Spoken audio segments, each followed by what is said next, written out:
Village computer এডুকেশনে আপনাদেরকে স্বাগত। আজকে আমরা দেখব যে ইন্টারনেটে বুকমার্ক কি করে করে। বুকমার্ক কি এটা আগে জানতে হবে। দেখুন আমরা চলে আসবো গুগল ক্রমে। গুগল ক্রমে আসার পর আমরা অনেক ওয়েবসাইট এখানে সার্চ করি, কিন্তু দেখা যায় যে আমরা অনেক অনেক পুরনো বা নতুন ওয়েবসাইট খুঁজে পাই না। তার জন্য দেখুন আমি এখানে অনেক আমার বুকমার্ক করে রেখেছি। দেখুন এখানে ক্লিক করলাম, ক্লিক করার সঙ্গে সঙ্গে দেখুন এখানে আমার অনেক বুকমার্ক করা আছে। তাহলে আমার খুঁজতে হয় না, আমি যে কোনো জায়গায় যদি ক্লিক করি আমার সেই পুরোনো বুকমার্ক গুলো অর্থাৎ সিট গুলো খুঁজে পাবো। এখানে একটা আছে, আমার নিউ ফোল্ডারের ভিতরে আমার বুকমার্ক করা আছে। বুকমার্ক এখানে করা আছে, এখানে বিভিন্ন ধরনের বুকমার্ক করা আছে। এখানে যদি আমরা ক্লিক করি আমার পুরোনো ওয়েবসাইট যেগুলো আছে সেইগুলো আমাকে সার্চ করতে হবে না, এখানে চলে আসবে অটোমেটিক। এখানে বুকমার্ক করা যায়। এটা কিভাবে করব এবং সেট করব কিভাবে, এটা আমরা আজকে এই ভিডিওতে দেখব। প্রথমে দেখুন আমরা যদি কোনো ওয়েবসাইট এখানে বুকমার্ক করে রাখতে চাই তাহলে আমরা সেই ওয়েবসাইটে চলে যাবো। প্রথমে আমরা মনে করুন চলে গেলাম একটা কন্যাশ্রী ওয়েবসাইট, কন্যাশ্রী ওয়েবসাইটে চলে গেলাম। এই ওয়েবসাইটটা ধরুন এখানে ক্লিক করলাম, ক্লিক করার পর এই আমি যে ওয়েবসাইটটা খুলবো এটাকে আমি বুকমার্ক করতে রাখতে চাই, বারবার আমি সার্চ করতে চাই না। এটা আমি আমার এইখানটাতে নিউ ফোল্ডারের ভিতরে বা এই অল বুকের ভিতরে আমরা বুকমার্ক করবো। এটা কোথা থেকে করবো? প্রথমে আমাদের দেখুন ওয়েবসাইটটা খুলে গেছে। এরপর আমরা চলে আসবো ঠিক এখানে থ্রি ডট, এই থ্রি ডটে ক্লিক করার পর দেখুন নিচে দিয়ে চলে আসবো। নিচে দিয়ে দেখুন লেখা রয়েছে বুকমার্ক লিস্ট। এখানে দেখুন বুকমার্ক লিস্ট বলে অপশন দেওয়া রয়েছে। আমরা গুগল ক্রমে থ্রি ডট এসে নিচে দিয়ে চলে যাবো বুকমার্ক লিস্ট, এখানে চলে আসবো। এরপর দেখুন এখানে লেখা রয়েছে বুকমার্ক দিস ট্যাব, এখানে লেখা রয়েছে হাইড শো বুকমার্কস ম্যানেজার। প্রথমেই দেখুন নিউ ফোল্ডার এখানে আছে, নিউ ফোল্ডারের ভিতরে অর্থাৎ আমার যে নিউ ফোল্ডার এখানে করা রয়েছে এই যে দেখতে পাচ্ছেন এখানে এই নিউ ফোল্ডারের ভিতরে আমি এই কন্যাশ্রীটা বুকমার্ক করে রাখবো। এরপরে চলে আসবো আমরা এই নিউ ফোল্ডারে।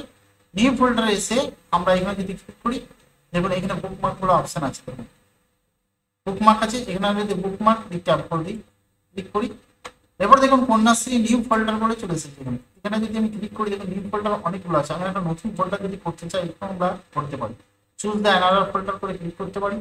এখানে দেখুন আদার্স, আবার নিউ ফোল্ডার আমরা করতে পারি। এখানে যদি আমরা রাইট ক্লিক করি, রাইট ক্লিক করে দেখুন এই ফোল্ডারটা আমরা ডিলিট করতে পারি এবং এডিটও করতে পারি। এডিট করে এটা নাম দিতে পারি, নাম দিলাম ধরুন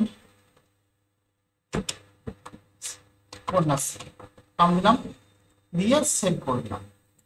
সেভ করার সঙ্গে সঙ্গে দেখুন আমার বুকমার্কটা এখানে যদি ক্লিক করি, ক্লিক করার পর যদি আমরা এখানে ক্লিক করি, এখানে নিউ ফোল্ডারে যদি যাই দেখুন এখানে দেখুন আমাদের দেখা যাচ্ছে। এবার নিচে চলে আসছে দেখুন একদম কন্যাশ্রী বলে একটা আমার ফোল্ডার তৈরি হয়েছে, সেইখানে চলে এসেছে কন্যাশ্রী বুকমার্ক।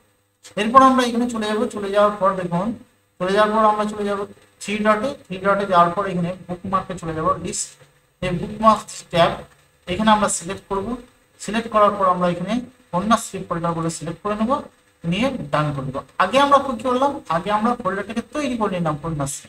এই যে এখানে আমরা দেখতে পেলাম এখানে ফোল্ডার আছে, ফোল্ডারটার নাম পরিবর্তন করে দিলাম কন্যাশ্রী, এখানে ছিল নিউ ফোল্ডার। প্রথমেই আমরা এখানে ফোল্ডারটাকে তৈরি করে নিলাম, নিয়ে এখানে আমরা ক্লিক করলাম। ক্লিক করার পর যদি আমরা যাই এখানে ক্লিক করে আমরা যদি কন্যাশ্রীতে যাই, থ্রি ডটে গেলাম। থ্রি ডটে যাওয়ার পর আমরা বুকমার্ক লিস্টে যাব, বুকমার্ক লিস্ট টেবিল, এখানে দেখুন কন্যাশ্রী ফোল্ডার সিলেক্ট করেছি। এখানে আমার অনেক ফোল্ডার তৈরি করা আছে, আমরা এখানে নতুন কন্যাশ্রী ফোল্ডার করে ওকে করে দিলাম। ওকে করে দেওয়ার সঙ্গে সঙ্গে দেখুন আমরা যদি এখানে যাই, ক্লিক করে দিলাম, নিউ ফোল্ডারে যাই। নিউ ফোল্ডারে যাওয়ার পর কন্যাশ্রী আছে দেখুন, এখানে দেখুন কন্যাশ্রী আমার বুকমার্ক হয়ে গেছে। এখানে যদি ক্লিক করি আমার কন্যাশ্রী ওয়েবসাইটটা খুলে যাবে।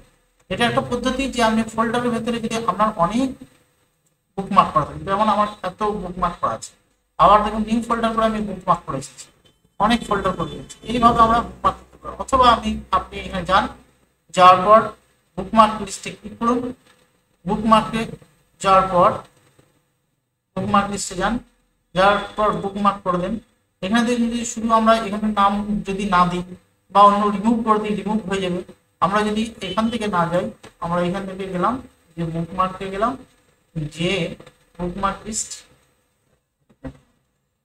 বুকমার্কে গেলাম, লিস্ট নিচে চলে এলাম, নিউ ফোল্ডার আদার বুকমার্কস। দেখুন এখানে আমার যতগুলো লিস্ট করা ছিল বুকমার্কের আমার এখানে সবগুলো দেখাচ্ছে। নিউ ফোল্ডারের মধ্যে যেগুলো আছে সেগুলো দেখাচ্ছে দেখুন, আমরা যেগুলো রিড করেছি সেগুলো দেখাচ্ছে দেখুন।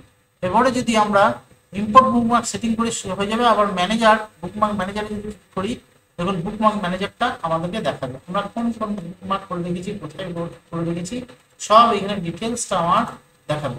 এইভাবে আমরা বুকমার্ক সেটিংটা করতে পারি। অর্থাৎ কোনো পুরনো শিট যদি আমরা সেটিং করে রাখতে চাই যে আমি খুঁজবো না বাড়াবো, এখানে ক্লিক করে রেখে দেবো, তো আমরা এইভাবে বুকমার্ক করে রাখতে পারি। অর্থাৎ সুবিধার জন্য আমরা বুকমার্ক করতে পারি। যদি ভিডিওটা ভালো লাগে অবশ্যই লাইক করবেন, কমেন্ট করবেন।